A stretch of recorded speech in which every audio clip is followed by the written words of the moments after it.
kaligtasan, siya'y papurihan, Diyos ng lahat o papuri sa kaitasan, siya'y papurihan ngayon at magpakailanman. Umawit ang daigdigan, lahat ng naroroon. Umawit ang sangkatauhan, purihin ang Panginoon. Papuri sa kaitasan, siya'y papurihan, Diyos ng lahat o papuri sa kaitasan, siya'y papurihan ngayon at magpakailanman. Sa ngalan ng Ama at ng Anak at ng Espiritu Santo, Amen. ang pagpapala ng ating Panginoong Jesucristo, ang pag-ibig ng Diyos Ama, at ang pakikipagkaisa ng Espiritu Santo naway suma inyong lahat. At sumayo rin.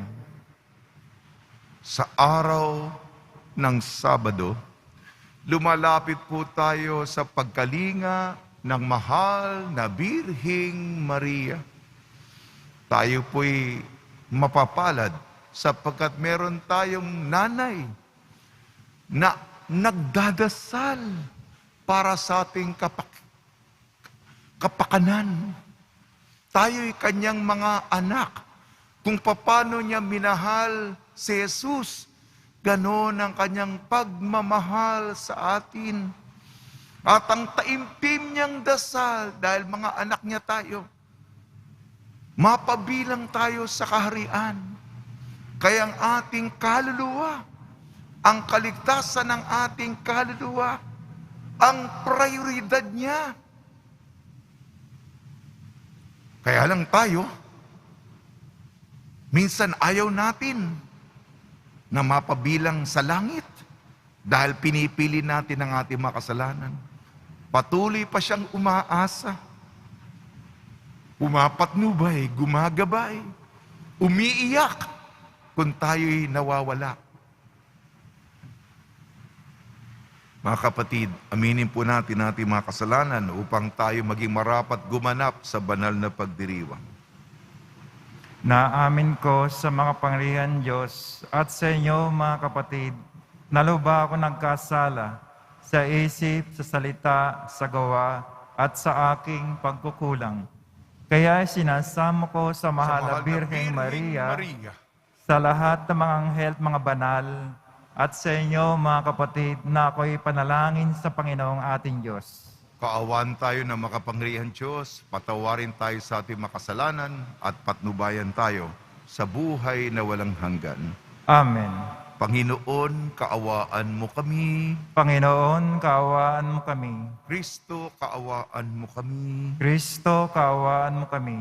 Panginoon, kaawaan mo kami. Panginoon, kaawaan mo kami.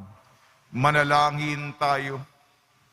Ama naming makapangyarihan, ipagkalo mong kami magkamit kailanman ng kalusugan at kagalingan sa aming katawan at kalooban, pakundangan sa pagdalangin ng laging Birheng, si Santa Mariang Banal. Kami naway mahango sa hapis sa kasalukuyan at makinabang sa kalwalatiang walang katapusan sa pamamagitan ng Kristo kasama ng Espiritu Santo magpasawalang hanggan. Amen. Magsiupo muna po ang lahat. Pagbasa mula sa sulat ni Apostol Santiago. Mga kapatid, huwag maghangad na maging guro ang marami sa inyo. Yamang alam ninyo na tayong mga nagtuturo ay hahatulan ng mahigpit kaysa iba. Tayong lahat ay malimit magkamali. Ang sinumang hindi nagkakamali sa kanyang pananalita ay isang taong ganap at marunong magpigil sa sarili. Kapag nilagyan ng bukado ang bibig ng kabayo, ito'y napapasunod at napapapunta saan man natin ibig. Gayon din ang barko. Bagamat ito'y napakalaki at itinutulak ng malalakas na hangin na ibabaling ito sa pamamagitan ng isang napakaliit na timon saan man ibigin ng piloto. Ganyan din ang dila ng tao, kay liit-liit na bahagi ng katawan, ngunit malaki ang nalilikhang kayabangan. Isipin na lamang ninyo, napalalagablab ng isang maliit na apoy ang isang malawak na kagubatan. Ang dila ay isang ang apoy, isang daigdig ng kasamaang nakakahawa sa ating buong katawan. Mula sa impyerno, ang apoy nito at ang pinag-aapoy ang lahat sa buhay ng tao.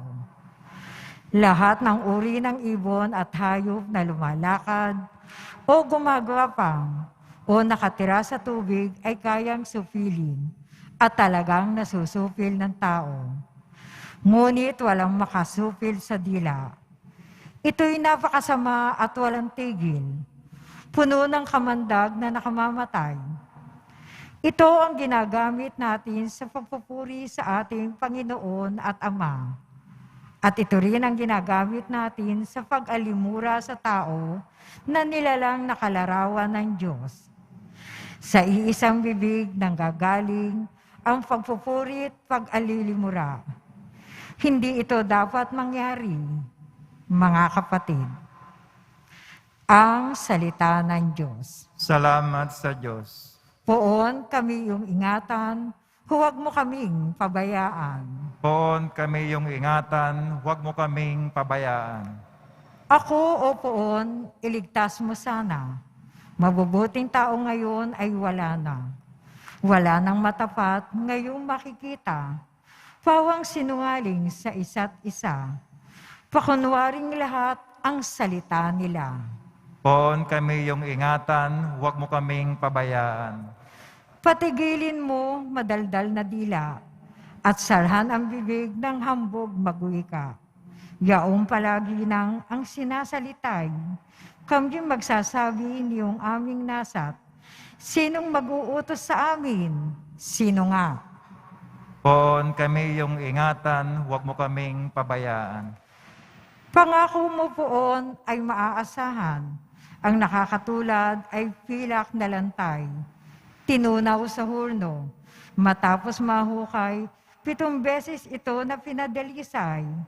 Kami, o poon, lagi mong ingatan. Sa ganitong lahi, huwag pabayaan. Poon kami yung ingatan, huwag mo kaming pabayaan. Magsitayo po ang lahat.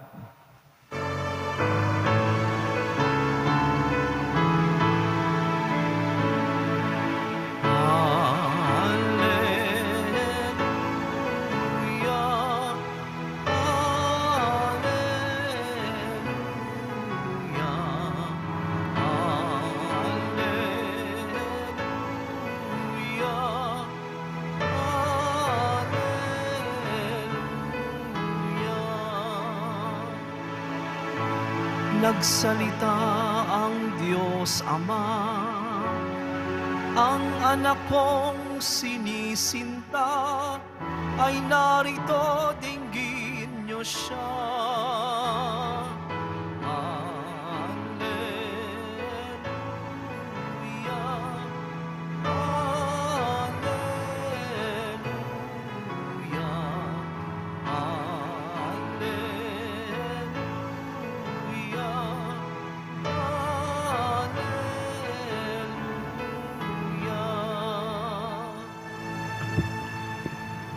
Sumainyo ang Panginoon. At sumayo rin. Ang mabuting balita ng Panginoon ayon kay San Marcos. Papuri sa iyo, Panginoon. Noong panahong yon, umakyat si Jesus sa isang mataas na bundok. Wala siyang isinama kundi sina Pedro, Santiago at Juan. Samantalang sila'y naroon, nakita nilang nagbagong anyo si Jesus. Nagniningning ang kanyang kasuotan na naging puting-puti. Ano pat walang sino mang makapagpapaputi ng gayon. At nakita ng 3 alagad, si Moises at si Elias, na nakikipag-usap kay Jesus. Sinabi ni Pedro kay Jesus, Guro, mabuti pa'y dumito na tayo. Gagawa po kami ng 3 kubol.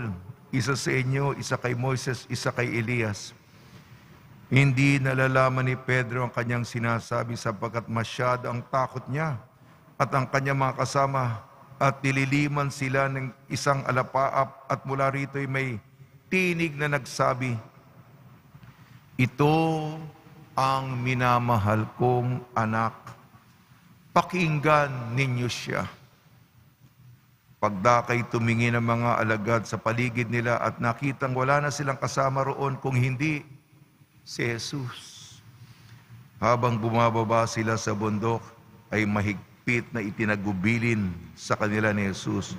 Huwag ninyong sasabihin kanino man ang inyong nakita hanggat hindi muling nabubuhay ang anak ng tao. Sinunod nila ang tagubiling ito. Ngunit sila'y nagtanungan kung anong kahulugan ng sinabi niyang muling pagkabuhay. At tinanong nila si Jesus, bakit po sinabi ng mga eskriba na dapat munang pumarito si Elias? Tumugon siya, paririto nga si Elias upang ihanda ang lahat ng bagay. Kung gayon, bakit sinabi ng kasulatan na ang anak ng tao'y hahamakin at magtitiis ng maraming hirap? Sinasabi ko sa inyo na pumarito na si Elias at ginawa sa kanya ng mga taong gusto nila ayon sa sinasabi ng kasulatan tungkol sa kanya. Ang mabuting balita ng Panginoon. Pinupuri ka namin, Panginoong Jesucristo. Magsiyo po muna tayong lahat. Binabati po namin kayo sa pagpapala, pagbibindisyon, pagbibiyaya, pagkakaloob ng napakaraming grasya mula sa ating butihing Panginoong Jesucristo. Sa ating pong ebanghelyo ayon kay San Marcos, napakinggan po natin ang pagbabagong anyo ni Jesus. Ito'y patikim sa mangyayaring resurrection, pagtagumpay niya, pagbangon, pagkabuhay niya. Kasi hindi maintindihan ng mga aalagad kung ano ibig sabihin ng magbata ng hirap, patayin, ngunit sa 3 araw mabubuhay na maguli. Kaya ito ang hinihintay sa atin. Sapagkat kung tayo maging tapat, tutularan din natin ang pagkabuhay at pagbabagong anyo ni Jesus. Tayo rin ay magniningning katulad ng mga bituin, kasing sinag ng araw at puting-puti ang ating damit.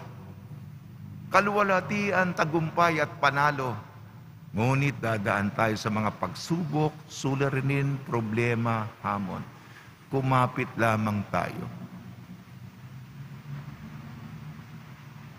Ang gusto kong bigyan diin ang ating unang pagbasa kay Santiago. Ano ang sabi niya? Yung dila. Sabi niya, yung dulo yung dulo muna. Sa isang bibig nanggagaling ang pagpupuri at pag-aalimura. Pwede kang positibo, manggaling sa labi mo, pinipili mo yan O negatibo. Ang sabi ni Santiago, napalalagagab ang maliit na apoy sa isang malawak na kagubatan. Yung nanggagaling sa ating labi, parang maliit na apoy lang yan. Sa simula, ngunit kasi wala tayong konsepto ng gubat Yung buong gubat ay maring matupok, masunog. Dahil sa isang salita. Ngayon ay viral. Alam niyo yung viral? Buong mundo alam na. Yung epekto ng sinabi ng isa, kumalat. Kung ikaw ang tinutukoy doon, gusto mo nang palitan ng iyong muka, gusto mo nang palitan ng iyong pangalan kasi kahiya-hiya na. Mahina tayo pagdating dito. Tayong mga Pilipino, mahilig chismis.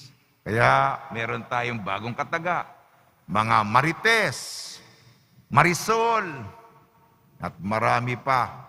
Kaya kasi libangan natin yan. Kung wala tayong magawa, ano ba, Mare? Masarap pag-usapan ng iba. Pero kung ikaw ang pinag-uusapan, at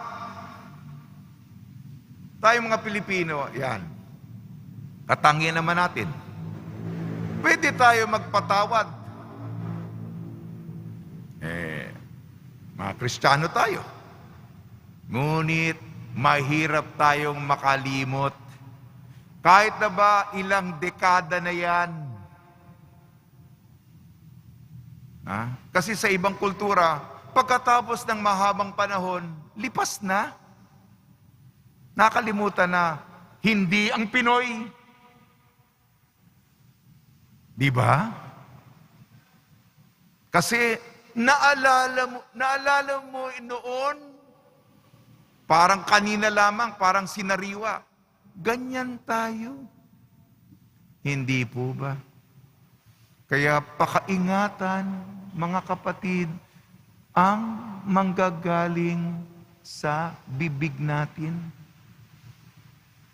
Malaking epekto. Lalong-lalo na ngayon.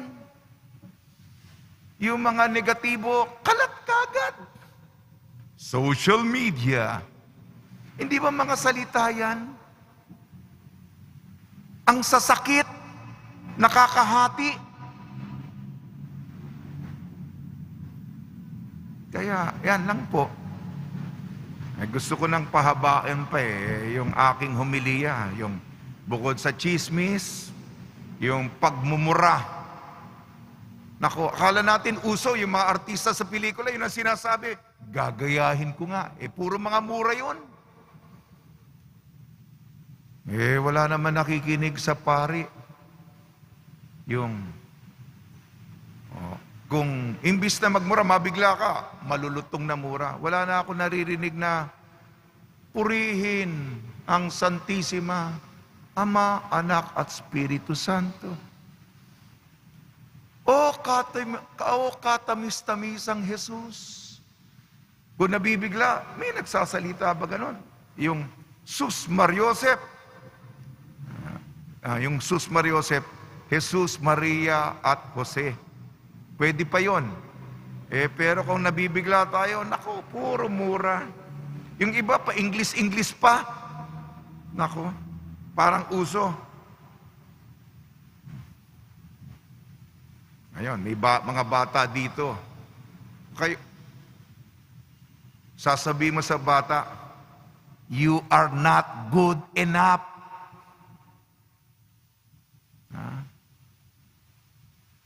You are not good enough. Nako, mababaon ito sa isip. Lalong-lalo na sa puso. Masakit yun. O kayo, balikan nyo karanasan nyo na nasaktan kayo. Lahat tayo nasaktan sa mga pananalita. Sabi nga, di naman tayo kailangang maging Kristiyano Kung ano ang ayaw mong mangyari sa'yo, huwag mong gawin sa kapwa mo. Di po ba? Kaya subukan po natin makontrol ang chismis. Sabihin mo lang yung maganda, yung mabuti, makakapagbigay ng inspirasyon. Huwag magmura. Sana yung mga tinatawag na pious invocations. Jesus, Mary, and Joseph, I offer my life to you. O sweet Jesus, blessed be the Holy Trinity, Father, Son, and Holy Spirit, now and forever. O Mary, conceived without sin, pray for us who have recourse to thee. May mga dasal. Ako mabigla ka, sanayin po natin yun. Payo ko lang po. Sige po. Sa tulong ni Maria ni San Jose, nawa po ang mamutawi po sa ating labi, sa ating bibig, ang paggamit ng dila ay mga pagpupuri. Kung narinig ka ng tao, magbibigay ng lakas ng loob at mapapaganda ang ating kapaligiran dahil sa pamamagitan ng iyong salita. Napapaangat, napapabangon, gumaganda ang daigdig natin. Magsitayo na po ang lahat. Minamahal ko mga kapatid, nagbagong anyo ang ating tagapagligtas sa harap ni Pedro, Jaime at Juan sa itaas ng bundok at nakita nila ang kaluwalhatian ng Diyos. Halina at ating hilingin sa Diyos na pakinggan ang ating mga panalangin. Tugon po natin, Ama, punuin mo kami ng iyong kaluwalhatian. Ama, punuin mo kami ng iyong kaluwalhatian. Ang mga pinuno ng ating simbahan sa pamamagitan ng kanilang pagpapaliwanag at paggabay, naway akayin tayo sa kaluwalhatian ng makalangit na tahanan. Manalangin tayo. Ama, punuin mo kami ng iyong kaluwalhatian. Tayo naway gawing laging mulat sa tuwinang presensya at luwalhati ng Diyos sa pagbabagong anyo ni Jesus. Manalangin tayo. Ama, punuin mo kami ng iyong kaluwalhatian. Ang lahat ng tao naway asamin ang makapiling ang Diyos, kasama si Maria at lahat ng banal sa langit. Manalangin tayo. Ama, punuin mo kami ng iyong kaluwalhatian. Ang mga nagdurusa ng pagpakasakit, naway ang nagbagong anyong si Kristo, ang maging kanilang tanda ng kalakasan ng kalooban. Manalangin tayo. Ama, punuin mo kami ng iyong kaluwalhatian. Ang ating mga mahal na yumao, naway masiyahan sa banal na pagkakita, sa banal na kaluwalhatian ng Diyos. Manalangin tayo. Ama, punuin mo kami ng iyong kaluwalhatian. Makalangit na Ama, palalimin mo ang aming pananampalataya habang naglalakbay kami sa mahirap na sandali sa aming buhay. Tulugan mo kaming makilala ang iyong presensya sa mga taong nakakasama namin at makita ka ang iyong kamay sa gumagalaw sa bawat sandali. Hiniling namin sa pamamagitan ni Kristo ang aming Panginoon. Amen. Magsiya po muna po ang lahat.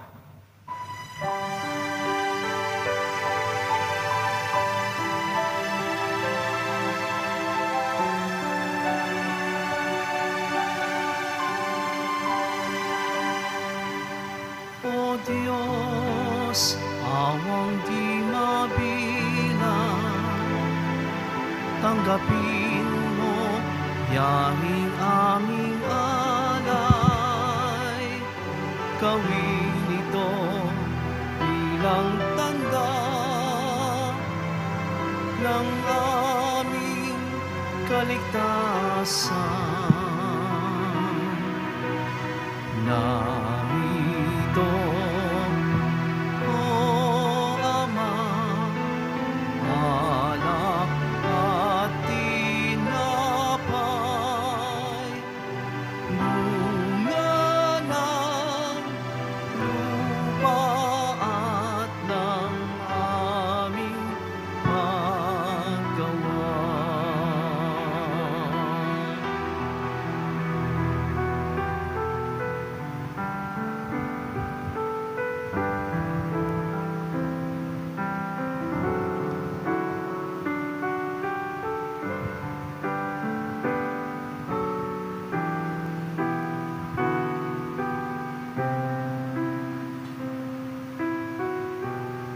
Magsitayo na po tayong lahat. Manalangin kayo mga kapatid upang ang ating paghahain ay kalugdan ng Diyos amang makapangyarihan. Tanggapin nawa ng Panginoon itong paghahain sa iyo mga kamay, sa kapuri niya at karangalan sa ating kapakinabangan at sa buong sambayang banal. Ama namin lumikha, ang iyong nagkatawan taong anak ay tumulong nawa sa aming ginagawa upang siya na iniluwal ni Maria nang di bumawas kundi lalo pang nagpaganap sa pagkabirhin ay magpagindapat na kalugdan mo ang aming paghahain sa kapagpapatawad ng makasalanan sapagkat siyang Panginoong kasama mo at ang Espiritu Santo magpa sa walang hanggan. Amen. Sumainyo ang Panginoon. At sumayo rin. Itaas sa Diyos ang iyong puso at diwa. Tinaas na namin sa Panginoon. Pasalamatan natin ang Panginoong ating Diyos. Marapat na siya ay pasalamatan. Ama naming makapangyarihan, tunay nga marapat na ikaw ay aming pasalamatan ngayong pinararangalan ang mahal na Birhing Maria. Bukod mong pinagpala sa babaeng lahat, ang mahal na Birhing totoong mapalad. Ang iyong piniling maging ina ng iyong anak, nung isugo mo siya bilang aming Mesiyas. Sa kapangyarihan ng Espiritong Banal, ang Birhing Maria ay naging inang tunay ng iyong anak na kanyang isinilang bilang liwanag nitong sanlibutan. Kaya kaisa ng mga anghel na nagsisiawit ng papuri sa iyo nang walang humpay sa kalangitan, kami nagbubunyi sa iyong kadakilaan. Santo, Santo, Santo, Panginoon Diyos ng mga hukbo, napupuno ang langit at lupa ng kadakilaan mo, o sana sa kaitaasan. Pinagpala na paririto sa ngalan ng Panginoon, o sana sa kaitaasan. Magsilod po ang lahat. Ama naming banal, ikaw ang bukal ng tanang kabanalan. Kaya sa pamamagitan ng Espiritu, gawin mong banal ang mga kaloob na ito upang para sa amin maging katawan at dugo ng aming Panginoong Jesucristo. Bago niya pinagtiis ang kusang loob na maging handog, hinawakan niya ang tinapay, pinasalamatan kanya, pinaghati-hati niya yun, iniabot sa kanyang malagad at sinabi, tanggapin ninyong lahat ito at kanin, ito ang aking katawan, nihahandog para sa inyo.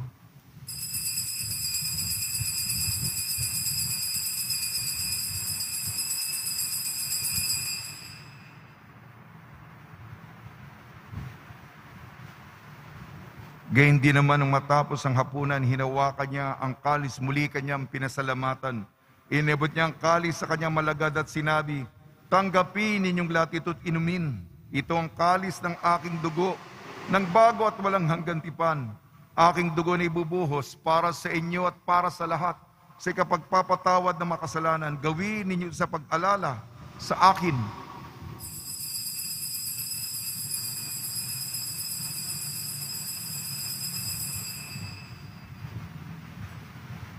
Magsitayo na po ang lahat. Ipagbunyi natin ang misteryo ng pananampalataya. Kristo'y namatay, si Kristo'y nabuhay, si Kristo'y babalik sa wakas ng panahon. Ama, ginagawa namin ngayon ang pag-alala sa pagkamatay at muling pagkabuhay ng iyong anak. Kaya't inialay namin sa iyong tinapay na nagbibigay buhay at ang kalis na nagkakaloob ng kaligtasan. Kami nagpapasalamat dahil kami minarapat na tumayo sa harap mo para maglingkod sa iyo. Isinasamo namin kami magsasalo-salo sa katawan at dugo ni Kristo ay mabuklod sa pagkakaisa sa pamamagitan ng Espiritu Santo. Ama, lingapin mo yung simbahang laganap sa buong daigdig. Puspusin mo kami sa pag-ibig kaysa ni Francisco na aming Papa at ni Jose na aming Obispo at ng Tanang Kaparian. Alalahanin mo rin ang mga kapatid namin na himlay na may pag-asang sila'y muling mabubuhay, gayon din ang lahat ng mga pumanaw. Pagdasal po natin ang lahat ng mga yumao sa mahabang kapanahunan ng pandemya. Kaawaan mo sila at patuloyin sa iyong kaliwanagan.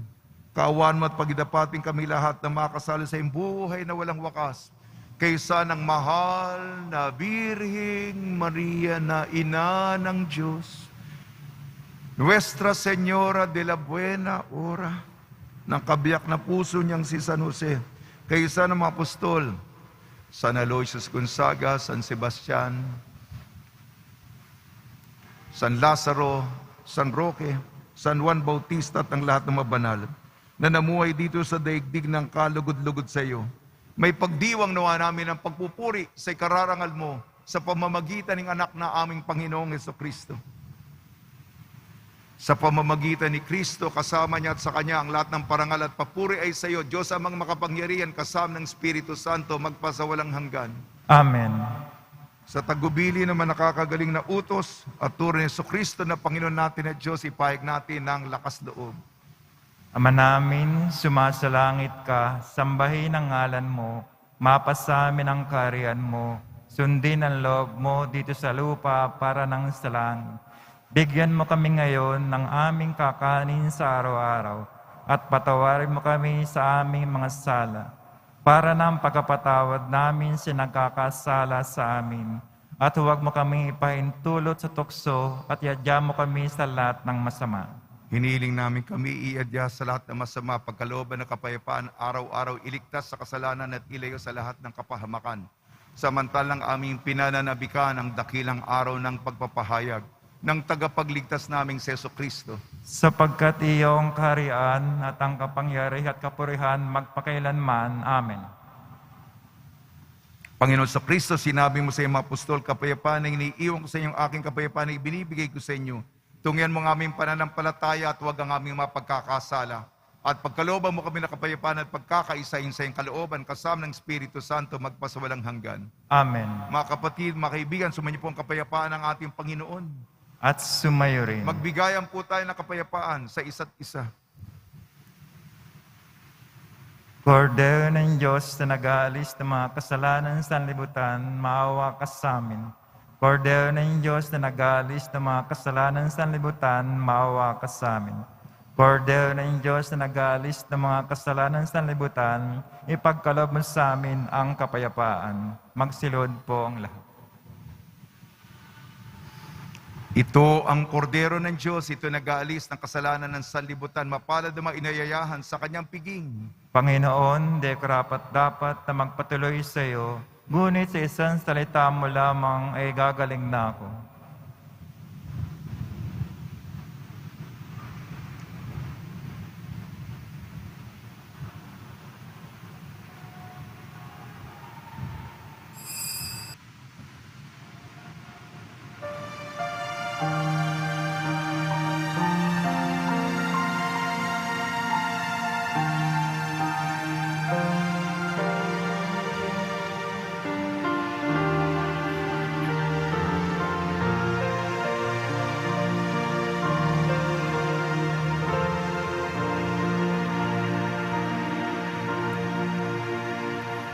O Diyos na aking buhay, maawa po kayo.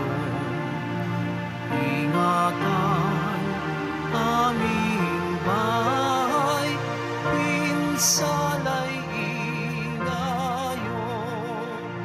Salamat sa pamilya at sa kaibigan, kaloob na biyaya, naway walang hanggan.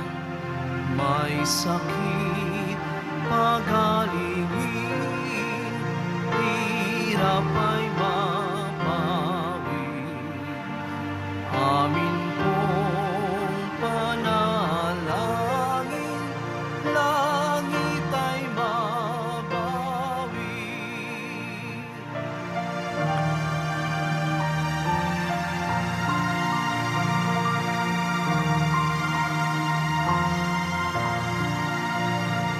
Tayo ay mapabilang sa kaharian niya. Araw ng bagong silang, lugar ng ligaya.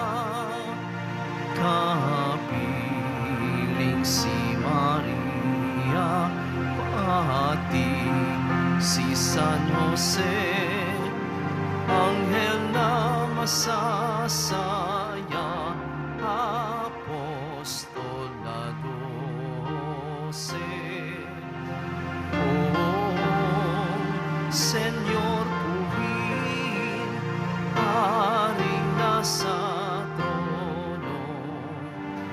Kanyang ngalay sambahin, Viva Nazareno. Magsitayo na Manalangin po. tayo, Ama namin mapagmahal, sa pagsasalo namin sa banal na pakikinabang. Ang iyong kagandang loob ay aming hinihiling upang ang pagpaparangal namin sa mahal na Birhen at pagtulad namin sa Kanya ay magpagindapat na aming paglingkuran ang pagganap sa kaloob mong kaligtasan sa pamamagitan ng Kristo kasama ng Espiritu Santo magpasawalang hanggan. Amen. Mga deboto ng kanilang mga kahilingan at dasalan, mahal na pong Jesus Nazareno, iniyag mo sa pamamagitan ng krus ang walang maliw na pag-ibig ng Diyos sa sangkatauhan. Pakinggan mo hiniling na iyong angkan nagsusumamo sa iyo. Makamtanawa nilang iyong katugunan at tanggapin na kasagutan na may utang na loob na tinatanaw. Basbasan din po niyo mga daladala ng mga imahin at dasalan sa pamamagitan ng bendisyon ito. Naway maalala nila mga pangalan sa binyag na ikaw ibig at paglilingkuran bilang Panginoon magpasawalang hanggan. Amen. Sumainyo ang Panginoon. At sumayo At rin. pagpalain kayo ng makapangyarihang Diyos, Ama, Anak at Espiritu Santo. Amen. Paglayin po ninyo sa inyong pag-alisang kapayapaan ni Hesu Kristo. Salamat sa Diyos.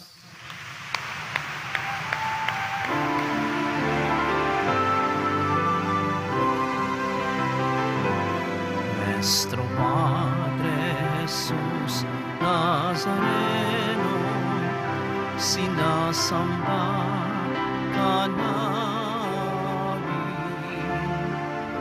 pinipintuhong ka namin, aral mo ang aming buhay at kaligtasan. Nuestro Padre Jesús Nazareno, iligtas mo kami sa kasalanan. Ang krus mo kinamatayan ay sagisag ng aming kaligtasan. Nuestro Padre Jesús Nazareno, dinarangan ka namin. Nuestro Padre Jesús Nazareno, niluluwalhati ka namin. Nuestro Padre Jesús Nazareno, dinarangan ka namin. Nuestro Padre Jesús Nazareno, niluluwalhati ka namin.